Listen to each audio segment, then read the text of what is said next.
경제학자의 서재. 알아두면 유식해지는 경제학 지식. 중국이 중진국 함정에 빠진 징후와 논란. 25년 5월 업그레이드. 2025년 대학 졸업자가 1179만 명이 졸업 즉시 실업자라는 말이 나오고 있다. 중국 통계국은 청년 실업률이 15.7%라 발표했지만 베이징 대교수는 실제 실업률이 46.5%이라고 예상을 한다. 또한 트럼프 2기 정부와 관세 전쟁을 벌이고 있으며 군부의 저항도 만만치 않다는 소식이 전해지고 있다. 한편으로는 중국의 인공지능 딥시크가 챗GPT를 성능과 경제성을 넘었다고 연일 톱뉴스로 나오고 있다. 이렇게 극과 극을 넘나드는 뉴스가 범람하는 중국은 과연 중진국 함정에서 벗어날 수 있을까? 중진국 함정이란? 개발도상국이 경제 발전 초기에는 순조롭게 성장하다 중진국 수준에 와서는 어느 순간에 성장이 장기간 정체하는 현상을 뜻한다. 세계은행이 2006년 아시아 경제 발전 보고서에서 처음 제기했다. 중국 경제가 계속 성장해서 선진국이 되어 미국을 넘어설 것인지 아니면 중진국 함정에 빠질 것인지 이는 2010년대 이후로 계속 논쟁의 대상이 되었다. 2020년대에 접어들어서는 중국이 중진국 함정에 걸리는 징후가 뚜렷해지며 세계적으로 많은 주목을 받고 있다. 2015년까지만 해도 패권적 중화 사상을 지닌 중국의 관변학자들이나 황구시보, CCTV 같은 중국의 관영 언론은 중국의 중진국 함정에 무게를 두는 연구가 발표되면 중국의 부상에 대한 질투나 서방의 반중 정서로 치부하며 즉각 반박하였다. 대체로 미국 예외론처럼 중국 예외론, 즉 여러 이유로 중국은 절대 중진국 함정에 빠지지 않을 것이라는 의견을 많이 내놓았다. 그러나 결국 2015년 러우지웨이 중국 재정부 부장이 4월 초 한 포럼에서 향후 5에서 10년 이내에 중국이 중진국의 함정에 빠질 확률은 50% 이상이라고 시인하면서 중국 최고 지휘부도 중국 경제의 현실적 위협으로 인식하는 것으로 드러났다. 2020년대에 들어서는 중국도 덮어놓고 우리의 경제는 안정적이며 미래가 발달하는 수준의 뭉뚱그린 선전만 할 뿐 더 이상 중진국 함정 이슈를 반박하기 위해 구체적인 수치를 들고 오지 않는데 사실상 중진국 함정에 빠졌음을 시인하고 있다는 평이다. 중국의 공식 경제 발표는 그 수치가 모두 상향 조작되었다는 게 중국 내부의 인사마저도 암묵적으로 인정하는 사실인데 그 수치마저도 더 이상 선전에 사용할 수 없을 정도로 나빠지고 있다. 그리고 2023년 8월에 들어 본격적인 부동산 버블 붕괴와 함께 디플레이션이 오기 시작하면서 중국 경제가 매우 어려운 국면에 접어들었다는 객관적인 지표들이 점차 나오고 있는 상황이다. 반면에 대한민국은 대만, 홍콩 등과 함께 중진국 함정을 벗어난 대표적인 국가로 인정받고 있다. 자세한 영상은 아래 댓글 링크로 확인 바랍니다. 한편 미국 바이든 행정부가 ASML의 첨단 칩 제조 장비인 EUV 도광 장비의 중국 수출을 제한하라고 네덜란드 정부에 압력을 가했고 트럼프 행정부도 이 전략을 이어갈 것으로 예상된다. 더군다나 2025년 1월 트럼프가 재집권하면서 고율의 관세를 부과함으로써 중국은 더욱 어려워질 것이라는 전망이 우세하다. 경제통계 지표에서의 징후. 경제학 교과서에 등장하는 중진국 함정 징후 대부분이 중국에서 현실화되었다. 전교 200등이 약간의 노력과 공부로 100등이 되기는 상대적으로 쉽지만 100등이 10등이 되기는 어렵고 10등이 1등이 되기는 아주 어려운 것처럼 중국도 저소득국일 때는 고성장을 보이다가 멕시코와 브라질의 소득에 근접하는 2015년경부터 본격적으로 경제 성장률이 감속하고 각종 경제 위기에 직면하고 있는 상태다. 중국 공식 통계조차 최근 경제 성장률은 연 6% 수준으로 이전만큼의 빠른 속도로 성장하지는 못하는 편이다. 물론 이는 여전히 개발도상국 중에서도 높은 수준이지만 중국의 공식 통계는 학자들 사이에서 조작 의혹이 크다. 심지어 경제 총책임자였던 리커창 전 중국 국무원 총리조차 자국의 공식 성장률 통계를 불신하는 것으로 알려져 있다. 실제 민간의 경제 성장률 전망치 혹은 예측치는 이 6%보다 낮은 편이다. 소련, 동구권, 기타 독재 국가에서 실제 현실과 동떨어진 계획 대비 초과 달성, X차 경제개발 목표 달성 같은 프로파간다는 오랜 전통이었다. 독재, 억압으로 인해 인민들의 불만이 쌓이면 자신들의 정권에 위협이 되기 때문에 경제적 성과를 선전함으로써 인민들의 불만을 잠재우고 자신들의 정당성과 체제의 우월성을 보여주려는 의도이다. 대약진 운동의 실패로 인한 식량 부족으로 중국인 수천만 명이 굶어 죽는 와중에도 중국 공산당과 관영 언론은 당국의 목표인 식량 증산을 이룩했다고 선전했으며 이를 해외에 과시하기 위해 식량난에 시달리던 알바니아 인민공화국의 식량 원조까지 했었다. 개혁 개방 30년이 지난 지금까지도 중국 사정은 크게 다르지 않은데 최근 시진핑 정부는 자국 언론의 부정적 경제기사 작성을 금지하고 이를 어긴 기자는 해고시키고 불응하는 언론과 싱크탱크는 폐쇄 조치하고 있다. 게다가 공식 통계에서도 6% 성장률이 붕괴되기 일보 직전이니 실제 성장률은 매우 심각한 수준일지도 모른다. 결국 2022년 제로 코로나 정책에 의거한 도시 단위 봉쇄가 이어지며 중국의 경제 성장률은 2021년에 8.4%에서 크게 하락한 3.0%에 그쳤고 2023년에도 5.2%에 불과할 것으로 예상된다. 결국 개발도상국들의 평균 성장률인 4% 언저리에 정착할 것으로 보이며 2010년대까지 이어지던 폭풍 성장은 큰 변수가 없는 이상 부활하기 힘들 것이다. 월스트리트 저널 기사에 나온 민간 연구소의 중국 경제 성장률 평균은 4% 남짓으로 공식 성장률 7%와 비교하면 3%포인트의 엄청난 차이가 난다. 만약 민간 연구소의 예측이 맞다고 가정하면 현재 중국은 비슷한 소득시기 동아시아 선발국들과 비교해 성장률이 현저히 낮은 것이다. 고도성장기 동아시아 선발국의 성장률을 따라가지 못하면 고령화 문제로 몇 년 후부터 성장 잠재력이 급격히 떨어지는 중국으로서는 중국 지도자들이 가장 두려워하는 부자가 되기 전에 늙은 나라가 될 것이다라는 전망이 현실이 될 수 있다. 당장 일본, 한국, 대만, 홍콩, 마카오와 싱가포르는 고도 성장기의 성장률을 7% 이상 찍은 적이 있다. 괜히 아시아의 네 마리 용, 체코타 삼각지대라는 단어가 나온 게 아니다. 현재 중국 소득구매력 기준 1만 2천에서 1만 3천 달러 구간에서 중진국이 선진국의 최소 탈출 속도는 과거 일본이나 신흥공업국엔 IES의 선례를 보자면 각국 평균인 최소 7%는 되어야 중진국 함정을 탈출할 수 있지만 만약 중국의 실질 성장률이 4%라면 탈출 임계점을 넘지 못하고 중진국 함정에 빠질 수 있다. 제조업 경쟁력 상실 문제. 중국 제조업체들의 생산 비용이 큰 폭으로 증가한 것은 단순한 인건비 상승만의 문제가 아니다. 높은 자금 조달 비용, 납세 부담, 부동산 임대료 폭등 등의 문제점들이 복합적으로 반영된 결과로 최근 중국 기업조차 저임금 생산지를 찾아 베트남이나 인도 같은 국가에 투자하고 있으며 고부가가치 제조업은 기존 선진국인 일본, 한국, 대만, 홍콩, 싱가포르에 집중되어 있다. 중국 기업이 이러니 외국 기업의 차이나 엑소더스는 벌써 현실화되었다. 중화권에서 재신이라 불리는 리카싱의 청쿤그룹은 발빠르게 중국에서 철수했다. 최근 중국에 투자하는 국외 대기업은 제너럴 모터스, 폭스바겐 같은 내수 주력 업종이거나 중국 공장을 베트남으로 슬금슬금 옮기다가 중국 정부의 협박으로 울며 겨자 먹기로 중국의 반도체 공장을 세운 삼성전자 같은 기업 정도이다. 중국 최대 증권사인 국태군안이 발표한 중국 제조업 생산 비용 지수는 직접 경쟁국인 멕시코, 동남아, 인도와 비교해서 이미 경쟁력을 상실했다. 기업의 각종 납세 부담인 조세, 준조세는 경쟁 상대국인 인도, 베트남과 같은 나라는 고사하고 중도좌파 올랑드 대통령이 연금 축소에 나서야 할 정도로 문제가 심각한 프랑스보다 높다. 당연히 기업의 이익이 증가할 수 없다. 개혁 개방 이래 저임금 노동력, 해외 자본의 집약적 투자로 비약적 성장을 이뤘으나 현재 요소 투입 성장 전략은 한계에 이르렀다.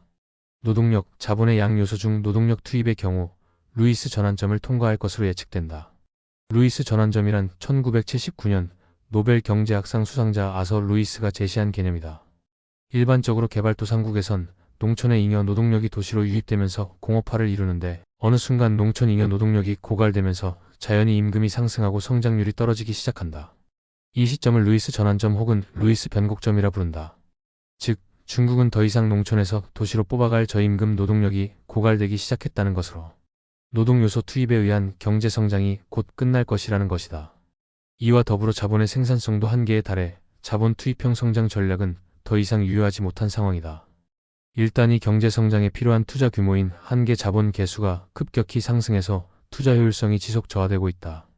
결국 마지막 남은 선택지는 생산성 향상 총 요소 생산성 증가뿐인데 중국 공식 통계조차 총 요소 생산성 증가율은 0%이고 외부 연구자들은 마이너스 성장을 예상하고 있는 상황이다.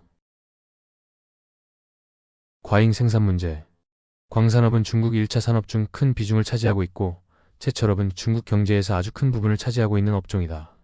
중국 경제가 계속 성장 중인데도 불구하고 철값이 떨어진다는 것은 과잉 생산되고 있다는 증거다. 비단 제철뿐만 아니라 중국의 광공업 대부분이 수요를 아득하게 초과한 과잉 생산 상태이지만 생산량 감축이나 구조조정 같은 근본적인 개선 없이 만성 적자 상태에서 계속 굴러가고 있다. 상당수 대기업들이 정부의 통제하에 있는 국영기업, 지방공기업들이라서 정치적인 이해관계 때문에 생산을 줄일 수가 없다. 국영기업의 실적 하락은 이들을 통제하는 관료들이 타격을 받는다는 의미이기 때문이다. 게다가 중국 공산당은 대규모 정리해고가 심각한 민심 이반을 불러올 것이라는 우려도 가지고 있다. 이 때문에 시진핑 주석이나 정권 최고위층에선 국영기업 개혁을 몇 년째 계속 부르짖고 있지만 구호로만 그칠 뿐 실제로는 재정위기에 빠진 사기업을 국유화하는 등 오히려 국영기업의 비중이 커지고 있다. 과잉 생산과 국영기업의 부채 문제는 중국 정부도 심각성을 잘 알고 있다. 그래서 2010년대 초반부터 공식적으로는 국영기업 개혁과 고부가가치 산업으로의 전환 같은 목표를 내걸고 있다. 하지만 국영기업의 과도한 부채를 줄이라면서 돈줄을 조였다가 몇 달 지나서 성장률이 떨어지는 걸로 나오면 다시 경기 부양책을 발표하면서 돈을 풀고 외부에서 다시 부채 문제를 비판하면 다시 돈줄을 조이는 식으로 계속 오락가락하고 있다. 그리고 이 와중에 계속 과잉 생산된 물자를 어떻게든 소비하기 위해서 대규모 국책 프로젝트를 연달아서 밀어붙이고 있다. 아스트랄할 정도로 규모가 거대한 서부 대개발이나 1대1로도 이런 측면이 분명히 있다. 문제는 이 과정에서 경제성이나 환경 파괴 같은 건 무시하고 막무가내로 밀어붙이는 경우가 많다는 것이다. 대표적으로 어느새 25,000km가 넘은 고속철도 건설과 대규모 신도시 개발이다. 분명히 거대한 중국 대륙의 크기와 과민 인구, 심각한 주택난을 고려하면 신도시 개발과 고속철도 건설은 필요한 사업이다. 하지만 확실한 수요 예측, 수지 타산 조사 없이 막무가내로 밀어붙인 결과 현재 중국의 고속철도는 무려 25,000km에 달하지만 대부분의 노선이 공기수송으로 중국철로 총공사는 무려 820조의 부채를 안게 되었고 현재는 원금은커녕 이자도 갚기 힘든 상황이다. 이런데도 운임 인상, 노선 감축, 구조조정 등의 자구책은 없고 2030년까지 고속철도 노선을 3만 km까지 확대한다는 계획 아래 추가 건설을 진행하고 있다. 신도시 개발도 마찬가지로 일단 과잉 생산된 철과 시멘트를 어떻게든 처리해야 한다는 목표 아래 마구잡이로 짓다 보니 중국 전역에 수십 개의 유령 도시가 생겨났다. 이러면 당장은 건설 경제 수요가 생기겠지만 경제학 전공자가 아니라도 알아챌 정도의 미봉책이다. 필요 이상의 인프라를 지으면 당연히 수익은 그만큼 나지 않고 이는 오롯이 빚이 된다. 그럼에도 중국 각 지역의 당국으로서는 실적이 떨어졌다간 당장 본인 목이 날아가기 때문에 일단 당장 눈에 보이는 GDP만 올리는 게 급한 상황이다. 즉 폭탄 돌리기에 가까운 상황인 것이다. 특히 2010년도에서는 태양광 모듈의 과잉 생산으로 전 세계 시장을 교란시키고 있으며 2024년에는 2차 전지와 전기차의 과잉 생산으로 우리나라도 큰 피해를 보고 있다. 지나치게 낮은 내수 비중. CIA 월드 팩트북에 따르면 2017년 중국의 지출 접근 방식의 GDP의 구성비는 내수 53.7%, 가계소비 39.1%, 정부소비 14.6%, 투자 44.4%, 고정투자 43.3%, 재고투자 1.1%, 순수출 1.9%, 수출 19.7%, 수입 17.8%로 가계소비의 비중은 채 40%가 되지 않고 있고 공장 설비 증설과 건설로 대표되는 고정자본 투자의 비중은 43.3%로 매우 높다. 내수가 약하다고 평가받는 한국도 가계소비의 비중은 GDP의 48.1%에 달하는 것을 볼 때 내수의 비중이 너무 약하다고 볼 수 있다. 비정상적으로 고정투자 비율이 높은 것은 계획 경제체제의 고질적인 약점이다. 투자의 대부분이 정부의 방책으로 결정되니 자연히 관료제의 비효율성과 부패가 극심해진다. 거기에다가 서부 대개발과 1대1로 같이 대규모의 설비 투자를 지속해야 하는 중국 정부의 입장에선 고정 투자를 줄일 수도 없다. 즉, 막대한 부채를 감당하면서까지 투자를 어거지로 유지하고 있는 것이다. 부동산 문제. 2021년 헝다그룹 파산 위기는 이미 예견되어 온 중국 경제의 시한폭탄이 비로소 터진 것이다.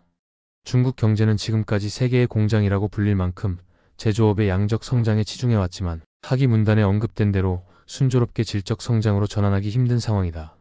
최근 미국이 반도체 분야에서 중국에 대한 견제를 본격화하기 전부터 중국은 제조업 질적 성장 한계로 인해 경제 성장 대부분을 부동산 개발에 치중해왔으며 그 결과 GDP 대비 부동산 산업 비중이 28%로 비정상적으로 높다.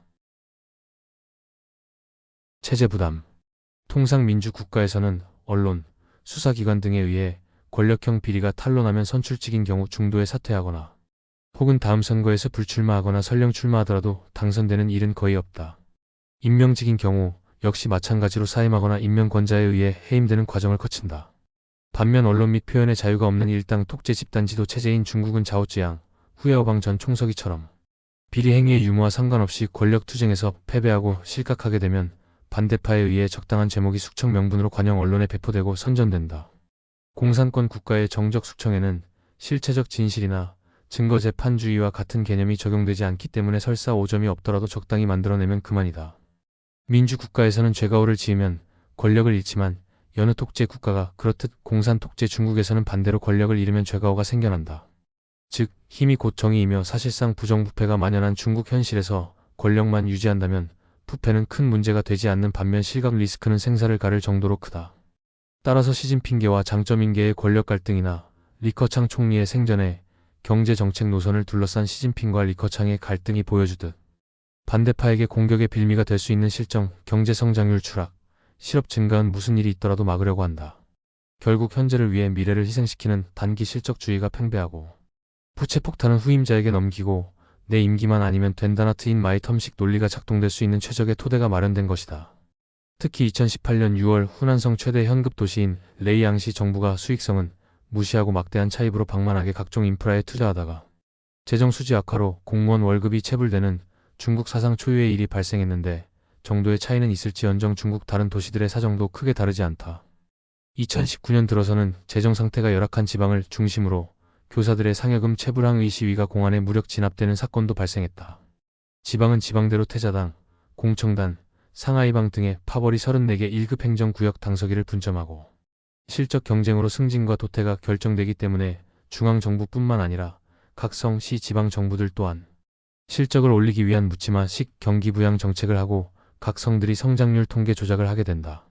심지어 중앙정부가 재정 건전성 규제를 하더라도 지방에서는 갖은 편법을 써서 실적 올리기에 사활을 건다. 물론 이렇게 조작된 수치도 비리행위와 마찬가지로 조작 자체가 심각한 문제로 제기되는 민주국가와는 달리 정치적으로 이용된다. 여기에 일당 독재 정권이 모든 언론과 인터넷을 통제하기 때문에 합리적인 교차검증 같은 건 어불성설, 그만큼 통계 조작이 쉽다. 결국 국가의 장래를 위한 합리적이고 장기적인 정책 집행이 어려운 것이다. 2018년에 중국 당국은 경제가 급속 하강하자 다급하게 디레버리징 부채 감축을 유보하고 종래의 대규모 인프라 투자에 나선 상황이다. 정권 교체가 불가능한 경직된 체제가 경제 정책 결정의 유연성을 제약하는 것이다. 정치인 개인이나 파벌 차원뿐 아니라 공산당 입장에서도 경제 추락은 빵과 서커스로 대표되는 일당 독재 체제 정당성에 대한 큰 도전이다. 애초에 1949년 중국 공산당이 중국 대륙을 장악해 공산당 정권을 세웠을 때 아무런 정치적 정통성을 중국인들에게 인정받지 않았음에도 지금까지 유지할 수 있었던 이유이다. 처음으로 대규모로 공산당의 정치적 정통성을 부정하고 반발한 천안문 육사항쟁의 강경 진압 이후에도 공산당 체제가 굳건했던 이유는 중국 인민과 중국 공산당의 암묵적 합의 때문이다. 간단히 말해 부자 되게 해줄 테니 딴 건 생각하지 마. 정치적 자유를 유보하고 정치 안정과 경제 성장 정책에 협력하면 공산당은 모든 인민이 편안하고 풍족한 생활을 누리는 사회 건설을 약속한다였다. 즉 공산당이 약속한 샤오캉 사회 실현이 점점 도달 시기는 물론 도달 가능성이 멀어지는 상황에서 경제 성장률이 추락하고 빈곤율과 실업률마저 급등하면 인민들의 불만이 높아져 공산당 체제 안위가 위협받게 된다. 명목상 평등 사회 건설이 모토인 공산당이 통치하는 중화인민공화국의 진위 개수는 자본주의 본산이자 빈부격차의 대명사인 미국조차 넘어섰다. 이에 따라 시진핑 집권 이후 집단 무력 시위 건수는 폭발적으로 증가하고 있다. 한편 문화산업 측면을 보면 시진핑 체제 내에서 자체적으로 생산되는 문화산업의 질적 저하 문제도 심각한데 이러한 상황에서 정권의 입맛과 통치 이념에 맞는 이른바 주선율 컨텐츠만 남았기 때문이다. 시진핑 체제 이전에는 자유가 주어지고 있었는데 시진핑 체제부터는 도광양의 전략을 벗어던지고 문화 탄압과 함께 국가주의적인 요소의 주입으로 그 내용들도 하나같이 세계적 추세와는 정반대로 과격해지고 쇼비니즘적인 색채를 띠고 있는 중이다. 성장률의 강제 견인 문제. 과잉 투자로 인한 설비 과잉 기업과 승객 없는 고속철도 같은 과잉 인프라가 넘쳐나지만 공산당 치하의 중국은 성장률 하락을 용인할 수 없는 체제다. 위 그래프를 보면 후진타오 때까지만 해도 중국은 민간 투자가 국가 투자보다 많았고 민간 투자의 비중이 30%를 넘는 등 순항하는 경제였다. 그러나 시진핑 집권 때부터 서서히 민간 투자가 줄어들더니 2015년 즈음엔 국가 투자가 민간 투자를 역전해버린다.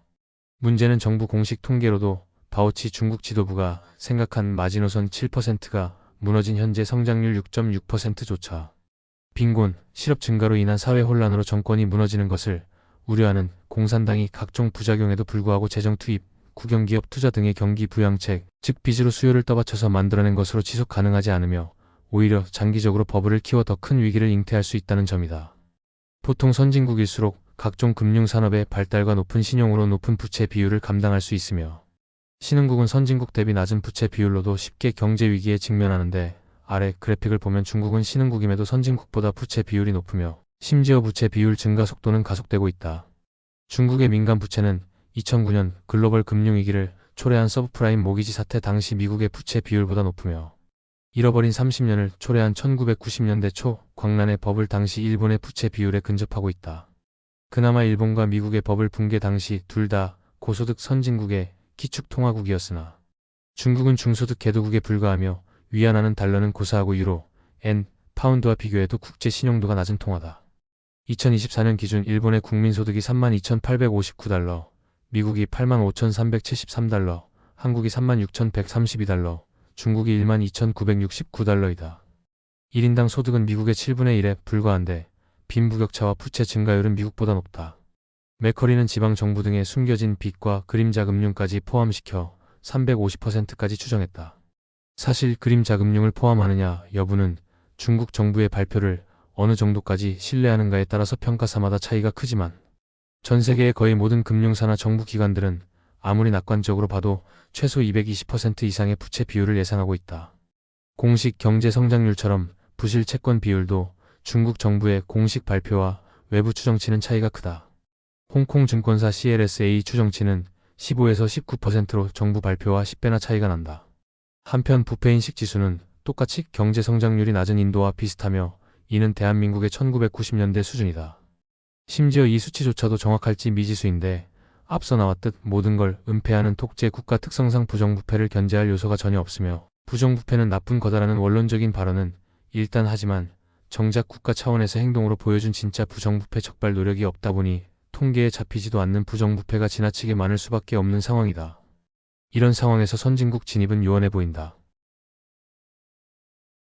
낮은 인적 자본 수준. 도시의 고등학교 진학률은 굉장히 높은데 반해 농촌의 진학률은 도시의 3분의 1 수준이어서 중국 전체 고등학교 진학률은 40%가 되지 않는다. 이는 미래 산업에 종사할 수 있는 인적 자원의 문제로 귀결된다. 인적 자원이란 노동자로서 국가 경제에 기여할 수 있게 하고 동시에 자신과 가족이 더 나은 삶을 살 수 있게 만드는 모든 요소를 의미한다. 예컨대 건강, 영양, 교육 등이다.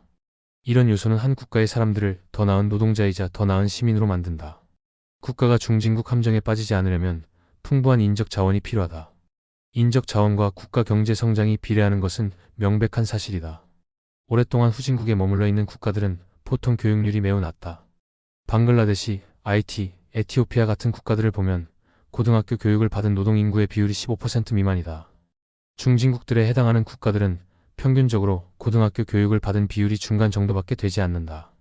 예컨대 2015년 브라질의 노동 인구 가운데 47%가 고등학교 교육을 받았다. 멕시코의 경우는 35%였고 튀르키예는 37%였다. 그러나 여러 세대에 걸쳐 부유하고 번영한 국가들은 아주 높은 비율의 인적 자원을 갖고 있다. 예컨대 미국에서는 노동 가능 인구의 90%가 고등학교 이상 교육을 받았고 독일은 87%, 일본은 90% 이상이다. 이 국가들의 동향은 명백하다. 세계 최고 부국들의 모임이라 할 수 있는 OECD 회원국들의 고등학교 진학률은 평균 78%이다. 한국, 대만, 아일랜드 등의 국가들이 빈국에서 선진국으로 도약할 수 있었던 것은 모두 고등학교 교육 이수율이 높았기 때문이다. 1980년대에 한국은 개발도상국임에도 불구하고 고등학교 진학률이 80%가 넘었다. 이는 당시 선진국들의 진학률과 거의 같았던 것이다. 그러나 2015년 기준 중국에서 고등학교 이상 교육을 받은 노동력의 비율은 30%였다. 중진국들 평균보다 낮은 수치이다. 이것이 중요한 이유는 중국이 지금까지 저소득 제조업으로 경제적인 급성장을 이룩할 수 있었다면 이제는 다른 수준의 일자리에 맞는 높은 수준의 교육이 필요하기 때문이다. 빈곤국에서 풍부한 일자리인 좋은 농부가 되기 위해서는 많은 정규 교육이 필요하지 않다. 중진국에서 가장 많은 일자리인 건설 현장이나 조립라인의 좋은 노동자가 되기 위해서도 많은 정규 교육이 필요하지 않다. 하지만 고소득 국가들을 지탱하는 직업인 사무직이나 첨단 기술 공장의 기술직, 고임금 서비스업의 매니저나 전문가로서 성공적으로 일하려면 좋은 교육이 필요하다. 고임금 일자리에서 성공할 수 있는 교육을 갖춘 노동력 없이는 어떤 국가도 고소득과 높은 경제 성장률을 유지할 수 없다. 더군다나 오늘날의 기술적 변화는 이런 기술을 가진 이들에게 유리해지고 있기 때문에 선진국들에게도 고학력 노동력이 더욱 중요해졌다.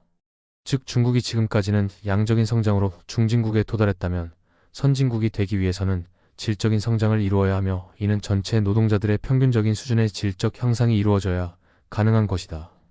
간혹 중국의 인구수를 상기시키면서 중국의 고등학교 진학률이나 대학교 진학률이 아무리 낮아도 고등학교 교육 이상을 받은 사람의 숫자가 몇 억은 넘으므로 아무런 문제가 되지 않는다고 주장하는 사람들도 있다. 물론 중국의 인구가 비정상적으로 많기에 이 정도 진학률만으로도 고등학교를 졸업한 노동 가능 인구가 웬만한 나라들 전체 인구보다 더 많은 것은 사실이다. 그래서 해외 공장 유치도 웬만하면 큰 무리가 없이 성사시키고 제조업을 성장시킬 수 있었다. 하지만 선진국이 될 수 있는 필수 요건 중 하나인 1인당 GDP는 외부와의 경쟁이 아니라 자신과의 싸움이라고 할 수 있다. 중국과 인도가 전체 GDP는 세계 5위 안에 들어도 이들을 선진국이라고 부르지 않는 이유다. 경제를 성숙시키고 싶다면 국민의 학력과 인간 개발 지수가 일부 계층과 일부 지역에 국한되지 않고 전국적으로 고루 성장해야만 한다. 이것은 최소한 고등학교 진학률 정도는 높아야 가능한 일이다. 무엇보다 1인당 GDP는 소수 엘리트 계층의 활약만으로는 높일 수 없다. 당연하게도 나머지 모든 저학력자들까지 다 합쳐서 내는 통계이기 때문에 소수의 고학력자가 아무리 많은 수입을 벌어들인다 해도 그들보다 몇 배 이상 많은 저학력자들이 변변치 않은 수입으로 가난하게 살고 있다면 국가 전체의 평균은 낮을 수밖에 없다. 그 저학력자들의 학력과 일자리를 개선시키지 못한다면 선진국 진입은 원천적으로 불가능하다. 따라서 인적 자본은 미리 축적되어야 한다. 한 집단의 어린이들이 21세기 기본적인 교육을 받는데 12년이 걸린다. 교육이 중시되기 이전에 태어난 더 나이 많은 세대를 포함해 전체 노동력의 교육 수준을 높이려면 훨씬 많은 시간이 걸릴 것이다. 45년 정도 걸린다는 의견도 있다. 그렇기 때문에 한 국가가 고소득 국가가 되고 나서야 성장을 뒷받침할 인적 자본을 만들어내기 시작해서는 안 된다. 그러나 지금 중국이 쌓아둔 인적 자본을 보면 1980년대 한국이나 대만보다는 1980년대 멕시코나 터키에 더 가깝다. 그 어떤 국가도 고등학교 취학률 50% 이하로는 고소득 국가에 도달하지 못했다. 현재 중국의 고등학교 취학률 30%로는 심각한 문제가 생길 수 있다. 저출산 및 고령화와 이로 인한 인구 절벽. 더욱 심각한 부분은 생산 연령 인구 15에서 64세의 비중이 증가하여 부양비가 줄고 노동력과 소비가 늘면서 경제 성장을 이끄는 인구 보너스 데모그래픽 보너스 기간이 중국은 2012에서 2014년을 기점으로 끝났다는 점이다. 고령화 문제가 심각한 사회 문제인 한국이 2016년부터 경제활동 가능 인구가 줄어들었는데 중진국 수준에 불과한 중국이 한국보다 먼저 생산 연령 인구가 줄어들기 시작한 것은 국가적인 재앙에 가깝다. 이 문제는 일본이나 아시아의 4마리 용은 고도 성장기 1960에서 1990에 전혀 경험해보지 못했다. 한국, 대만, 일본 등은 1인당 GDP가 35,000달러를 넘거나 그렇진 않더라도 2만 달러를 넘은 시점에서 감소하기 시작하였지만 중국은 1인당 GDP가 그의 2분의 1 정도이자 세계 평균인 약 12,000달러를 달성하기도 전에 인구가 줄어들고 있다. 반면에 인도는 12억 인구 중 절반이 25세 이하이고 평균 연령은 29세로 중국의 37세보다 훨씬 젊다. 자연히 전체 인구에서 생산 가능 인구 비율이 증가하면서 경제 성장률이 높아지는 이른바 인구배 당효과 데모그래픽 디비덴드를 기대할 수 있는 것이다. 2010년 인도의 생산 가능 인구 비중은 64.6%인 반면 중국은 73.4% 수준으로 높았는데 중국의 생산 가능 인구 비중은 2015년을 정점으로 가파른 하락 추세를 보이는 반면 인도는 2030년까지 지속적으로 증가하며 2022년 전체 인구를 추월한 뒤 2028년에는 생산 가능 인구도 인도가 중국을 추월할 것으로 전망된다. 인구 통계학 전문가인 이자벨 아타네 프랑스 국립인구통계연구소 INED 소장은 2016년 져서 기진맥진한 중국에서 중국은 부자가 되기도 전에 늙어버릴 것이라고 진단했다. 성장률 둔화와 소득 불평등, 부채 문제 등 중국 경제가 안고 있는 과제들이 많지만 그중 가장 큰 도전 과제는 인구 고령화로 이를 해결하지 않고서는 미국을 따돌리고 진정한 패권 국가가 되겠다는 꿈은 실현 불가능하다는 지적이다. GDP 조작 논란. 중국의 리커창 총리가 지난 2007년 중국의 국내 총생산 GDP 등 경제 지표는 믿을 수 없다고 말한 내용이 위키리크스가 공개한 미국 국무부 외교 전문을 통해 알려졌다.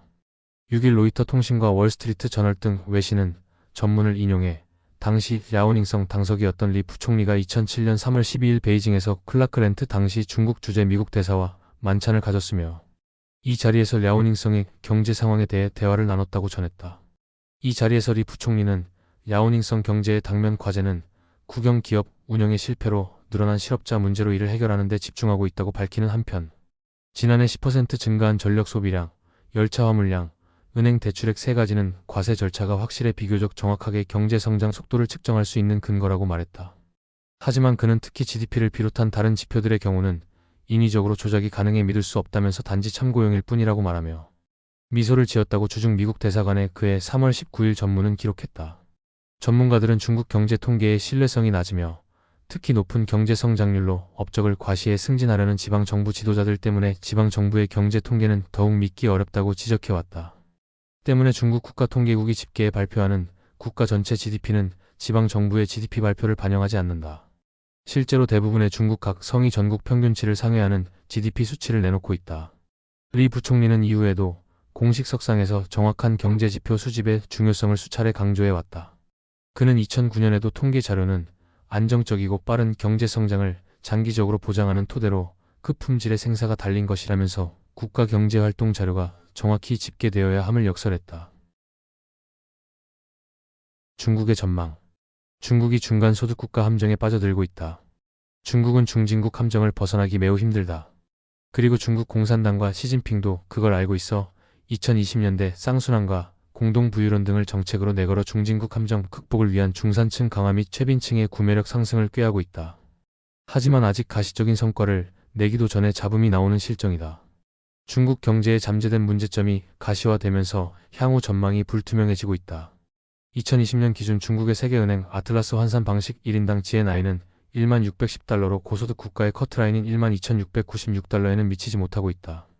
그리고 한국은행에서 인플레이션을 감안하면 한국의 80년도나 다름없는 1만 달러 수준인 지금부터 2035년까지 고작 연간 3% 후반 성장한다고 발표하면서 중진국 함정을 기정사실화했다.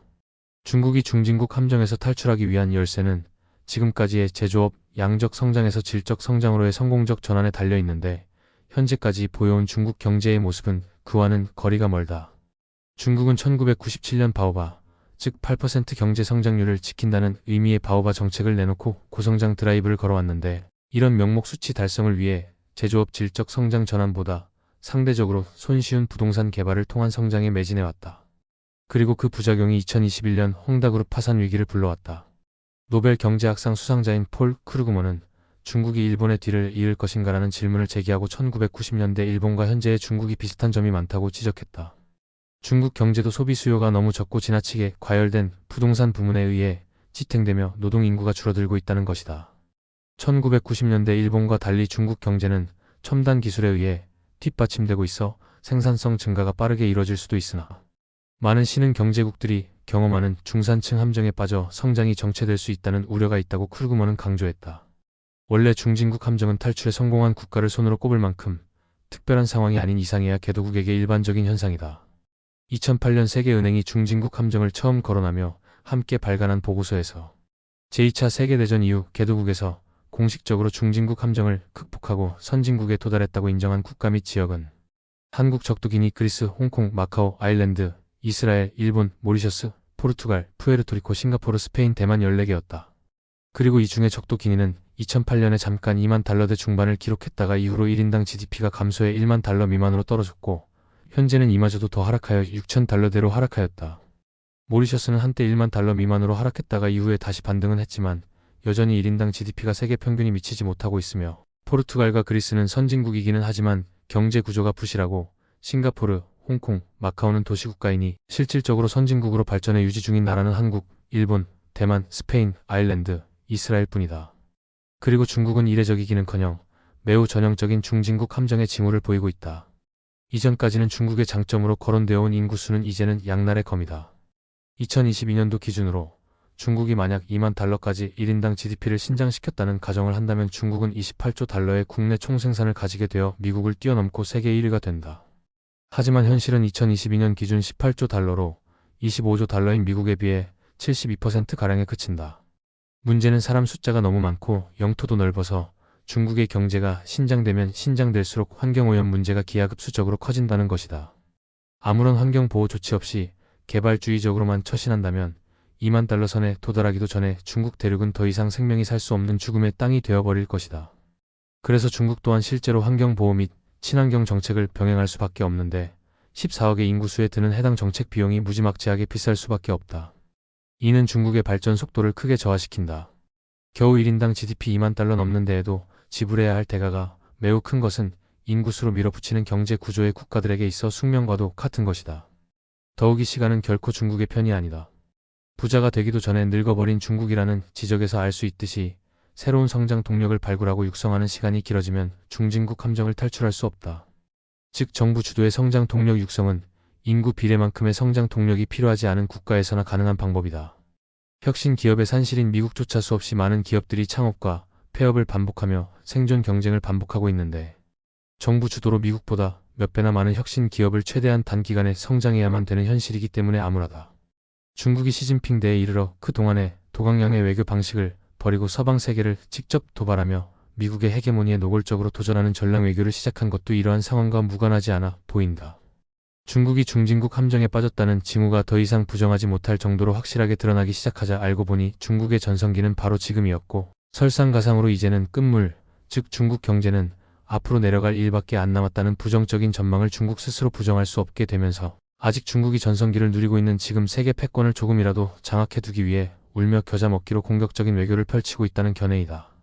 즉 현실적으로 거사를 도모하기 턱없이 부족해 도강량의 전략을 스스로 깰 이유가 없지만 앞으로는 더욱 힘들어질 게 빤히 보이기 때문에 엄포라도 놓는 것이다. 하지만 이를 보며 중국에 대한 제재의 필요성을 느낀 미국이 중국도 예상 못한 수준의 강력한 경제전을 중국에게 걸게 되었고 이 여파가 시진핑의 부동산 관련 정책을 비롯한 여러 실책들과 합쳐져 오히려 중국의 경제 하락을 대폭 앞당기는 결과가 되었다. 설상가상으로 2025년 1월 트럼프가 재집권하면서 중국은 급속하게 붕괴될 것이라는 전망이 우세하다. 이상으로 중국이 중진국 함정에 빠진 징후일이었습니다.